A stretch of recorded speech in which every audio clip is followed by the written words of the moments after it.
बहुत समय पहले की बात है। कासगंज नामक एक सुंदर सा गांव हुआ करता था।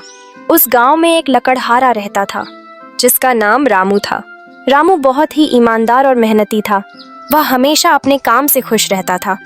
उसके पास ज्यादा पैसे नहीं थे, लेकिन वह अपनी जिंदगी से संतुष्ट था। रामू के परिवार में उसकी पत्नी और उसके 2 बच्चे थे। रामू सेठ लालचंद के यहाँ लकड़ी काटने का काम करता था और लकड़ी काटने के बदले में सेठ लालचंद रामू को पैसे देता था, जिससे रामू और उसके परिवार का जीवन व्यापन होता था। सुमन, मैं काम पे जा रहा हूँ। आज बहुत देर हो गया है, तुम बच्चों को स्कूल छोड़ आना। जी, स्कूल तो मैं छोड़ आऊंगी। मोनू और चिंकी पिछले 2 दिनों से कह रहे हैं कि उनके स्कूल की टीचर उनके स्कूल की फीस मंगा रही है। हाँ, तो जाके दे आओ ना स्कूल की फीस। अजी कहाँ से दो फीस? आप जो पगार लाते हैं उसमें मुश्किल से तो गुजारा चल पाता है। इतनी सी तनख्वाह में मैं बच्चों की फीस का इंतजाम कैसे करूं? अजी एक बात मैं आपसे साफ साफ कह देती हूँ, आप सेठ लालचंद जी से पगार बढ़ाने की बात कहिए। दिन प्रतिदिन सब्जियों के भाव बढ़ते जा रहे हैं। बाजार में अगर सब्जियां लेने निकलूं तो सब्जियों के दाम आसमान छू रहे हैं, और बच्चों की पढ़ाई का खर्चा, घर का खर्चा, अब इतनी कम तनख्वाह में कैसे गुजारा होगा? ठीक है, मैं आज ही सेठ जी से थोड़ा पगार बढ़ाने की बात करता हूँ, देखता हूँ क्या होता है। इतना कहकर रामू काम पर चला जाता है।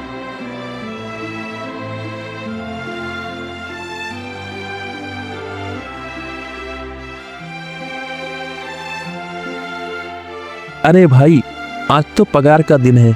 देखो, अभी ये सेठ लालचंद कोई ना कोई लोचा जरूर करेगा। हमेशा कोई ना कोई बहाना बनाकर पगार कम कर देता है। और अगले महीने तो मेरी आधी तनख्वाह काट ली थी, ये कहकर कि मैंने जो 200 रुपए सेठ लालचंद जी से लिए थे उसका ब्याज बढ़कर 1000 रुपए हो गया है। इसलिए मैं तुम्हारी तनख्वाह में से 1000 रुपए काट रहा हूँ। हाँ हरिया भाई, तुम बिल्कुल ठीक कह रहे हो। ये सेठ लालचंद ना एक नंबर का लालची और बेईमान इंसान है। एक तो 2 गुना काम ले लेता है और बदले में पैसे भी पूरे नहीं देता। हाँ भाई, मेरे भी अगले महीने सेठ ने पगार काट लिए थे। मैंने बस तो छुट्टी ली थी जब मेरी बेटी बहुत बीमार थी, और इस सेठ लालचंद ने इस बात का फायदा उठाकर मेरी आधी पगार काट ली। हे भगवान, इस बार सेठ जी मेरी पूरी पगार दे दें, बच्चों की फीस भी भरनी है मुझे। ऐसे सभी लकड़हारे अपने काम पर लग जाते हैं। काम करने के बाद सेठ लालचंद के पास जाते हैं। सेठ जी, महीना पूरा हो गया है, हमें हमारी तनख्वाह दे दीजिए। देखो भाइयों, अभी मेरे पास तुम्हें देने के लिए पैसे नहीं है। माल अभी बिका नहीं है, सारा माल गोदाम में ही पड़ा है। कल या परसों तक तुम्हें तुम्हारी तनख्वाह मिल जाएगी। पर सेठ जी, अभी हमारे पास एक भी पैसे नहीं बचे हैं। घर का सामान भी लाना है और बच्चों की फीस भी जमा करनी है। अरे मैंने कहा तो सही, 1-2 दिन रुक जाओ, कल या परसों तक तुम्हारे पैसे मिल जाएंगे। सभी लकड़हारे निराश मन से अपने अपने घर आ जाते हैं। अजी क्या हुआ? इस बार कितना पगार मिला है? सुमन, अभी कोई पगार नहीं मिला है।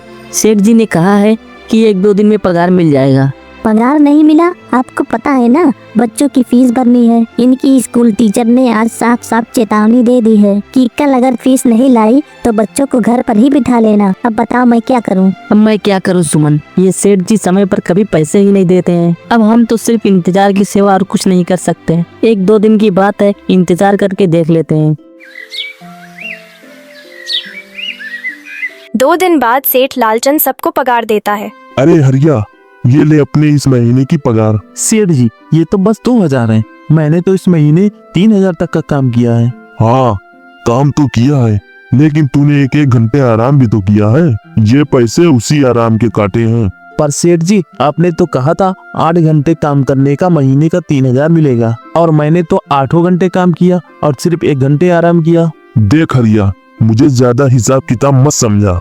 ये 2000 रख अगर चाहिए तो, और अगर नहीं चाहिए तो कहीं और काम ढूंढ ले। बेचारे हरिया के पास भी उन पैसे को लेने के सिवाय और कोई रास्ता नहीं था। रामू, ये लो तुम्हारे 2500 रुपए। पर सेठ जी, ये 2500 क्यों? मेरे तो पूरे 3000 बनते हैं ना, और मैंने तो एक भी छुट्टी नहीं ली और ना ही कोई आराम किया। मैंने तो अपना सारा काम समय पे किया है। हाँ, समय पर तो किया है, लेकिन इस समय बाजार में लकड़ियों का दाम काफी सस्ता हो गया है। इस वजह से अभी तुम्हें भी पगार कम ही मिलेगी जब तक लकड़ियों का दाम नहीं बढ़ता। पर सेठ जी, बात तो 3,000 की हुई थी ना। अब 2,500 में मैं कैसे घर चलाऊंगा? बच्चों की स्कूल की फीस भी भरनी है। इस बार आप पूरे पैसे दे दीजिए सेठ जी। 2,500 ही मिलेंगे तुम्हें। यहाँ काम करना है तो कर, नहीं तो कहीं और काम ढूंढ ले। बेचारे रामू के पास उन पैसे को लेने के सिवाय और कोई रास्ता नहीं था। रामू चुपचाप वह पैसे रख लेता है। अरे भाई, ये सेठ लालचंद एक नंबर का बेईमान इंसान है। सारे पैसे अपने जेब में भर लेता है और बहाने बनाता है कि लकड़ियों के दाम कम हो गए हैं। देख लेना, हम गरीबों की किसी न किसी दिन इसे जरूर हाय लगेगी। नहीं हरिया, ऐसा नहीं कहते। वो हमारे अन्नदाता हैं। आखिर उन्हीं की वजह से तो हमारा घर चल रहा है ना। अरे काहे का अन्नदाता, काम के पूरे पैसे तो देता नहीं है। पूरे महीने मेहनत करके मिलते भी है तो ये सिर्फ 2,000 रुपए। इसमें घर खर्च कैसे चलाएं? ऐसे तो हम कभी तरक्की नहीं कर पाएंगे। और हम कर भी क्या सकते हैं हरिया? लकड़ी काटने के अलावा हमें और कोई काम भी तो नहीं आता। और अगर कोई काम शुरू भी करना चाहे तो उसके लिए पैसे भी नहीं हमारे पास। और अब अगर कोई सहारा है तो ये सेठ लालचंद ही है। कुछ देर बातें करने के बाद सभी अपने घर की ओर निकल पड़ते हैं। आप आ गए जी। कितनी पगार मिला है? सुमन, इस बार तो सेठ जी ने सिर्फ 2,500 ही दिए हैं। बस 2,500? इतने में कैसे घर चलाएंगे? बच्चों की फीस में ही 1,000 रुपए निकल जाएंगे। फिर 1,500 में क्या क्या करेंगे? अब मैं क्या कहूँ सुमन, अब तुम्हें इसी में ही गुजारा करना पड़ेगा। तुम सबसे पहले बच्चों की फीस भर देना, इसके बाद का मैं देखता हूँ। हाँ जी, आप क्या देख लोगे? सेठ जी से पूरे पैसे तो मांगे नहीं गए आपसे? नहीं सुमन, मैंने सेठ जी से पैसों के लिए कहा था, पर सेठ जी ने साफ इनकार कर दिया और कहा ये लेना हो तो लो, वरना कहीं और काम ढूंढ सकते हो। मैं सोच रहा हूँ कि लकड़ी काटने के बाद कहीं और भी काम ढूंढ लूँ। सेठ जी के यहाँ काम करने के बाद मैं कहीं और काम करूँगा, इससे हमारी आय और ज्यादा हो जाएगी। आज ही मैं सेठ जी के यहाँ काम करने के बाद दूसरी जगह काम ढूंढने जाऊँगा। इतना कहकर रामू काम पर निकल जाता है। और जैसा कि रामू ने कहा था, वह लालचंद के यहाँ काम करने के बाद काम की तलाश में निकल जाता है। रामू पूरे गांव में काम ढूंढता है, दुकान दुकान पर जाकर लोगों से काम मांगता है, मगर हर जगह रामू को केवल निराशा ही हाथ लगती है। अंत में थक हार कर रामू वापस जाने लगता है। तभी वह देखता है कि अचानक बहुत सारे भैंसों का झुंड उसकी तरफ दौड़े आ रहा है। यह देखकर रामू बहुत डर जाता है। वह इधर उधर देखता है तो उसे एक गुफा दिखती है और वह गुफा में जाकर छुप जाता है।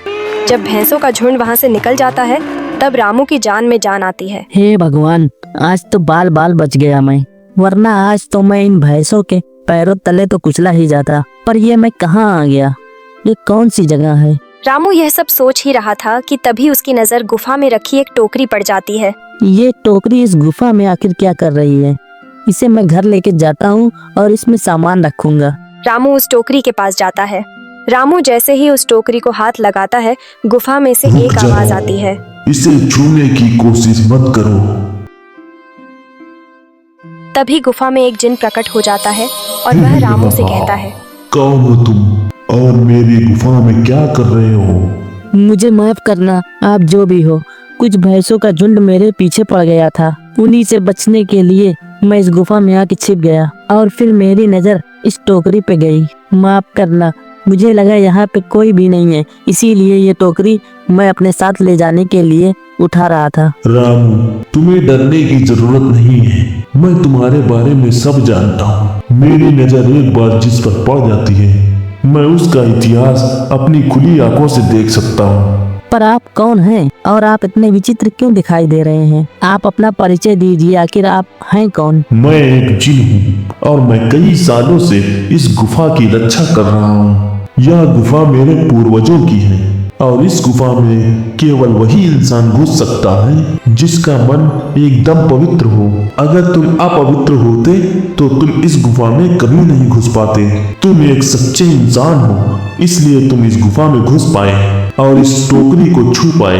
अब तुमने इस टोकरी को छुआ है तो ये टोकरी तुम्हारी हुई। नहीं, मुझे ये टोकरी नहीं चाहिए, मैं तो बस देख रहा था। डरो मत रामू, तुम ये टोकरी ले जाओ। ये कोई साधारण टोकरी नहीं है, बल्कि ये जादुई टोकरी है। जादुई टोकरी? क्या ये वही जादुई टोकरी है जिसके बारे में हमारी दादी कहानियां सुनाया करती थी कि किसी गांव में एक जादुई टोकरी हुआ करती थी और वह सबकी इच्छाएं पूरी करती थी? हाँ रामू, ये वही जादुई टोकरी है। अब तुम इस टोकरी के मालिक हो। तुम इसके इस्तेमाल से अपनी स्थिति सुधार सकते हो, पर याद रखना, तुम इस टोकरी में एक बार जो डालोगे वही चीज तुम्हें बार बार इसमें डालनी होगी। इसके अलावा तुम कोई और दूसरी चीज इस टोकरी में नहीं डाल सकते। अगर तुमने ऐसा किया तो इसका परिणाम तुम्हें ही भुगतना होगा। मेरी ये बात हमेशा याद रखना और इस टोकरी में वही सामान रखना जिसकी तुम्हें सबसे ज्यादा जरूरत हो।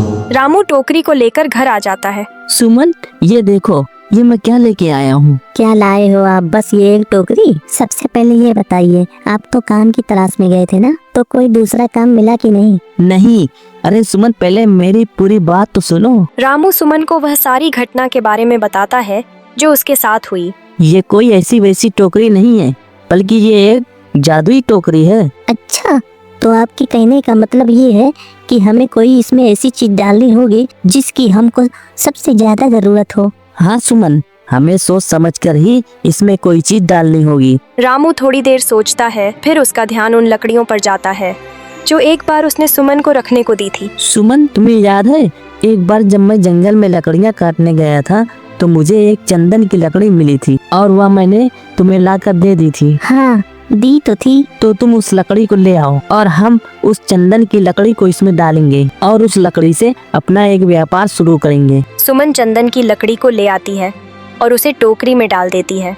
वह जैसे ही चंदन की लकड़ी उस टोकरी में डालते हैं, उसमें कई सारी लकड़ियां आ जाती हैं। ये तो चमत्कार ही हो गया। ये देखिए, कितनी सारी चंदन की लकड़ियां हो गई। अगर आप इसको बेचेंगे तो इससे काफी अच्छे पैसे मिलेंगे। हाँ सुमन, मैं कल सुबह ही इसको ले जाकर बाजार में बेच आऊंगा और जो पैसे मिलेंगे उससे हम अपने बच्चों के स्कूल की फीस भर देंगे और बाकी बचे पैसों को संभाल कर रख लेंगे। अगले दिन रामू लालचंद सेठ के यहाँ काम पर ना जाकर चंदन की लकड़ियों को बेचने के लिए बाजार की ओर निकल पड़ता है। वहाँ पर रामू चंदन की लकड़ियों को बहुत ही कम दामों में बेचता है, जिसकी वजह से आम लोगों के साथ साथ बड़े व्यापारियों ने भी रामू से चंदन की लकड़ियाँ खरीदी।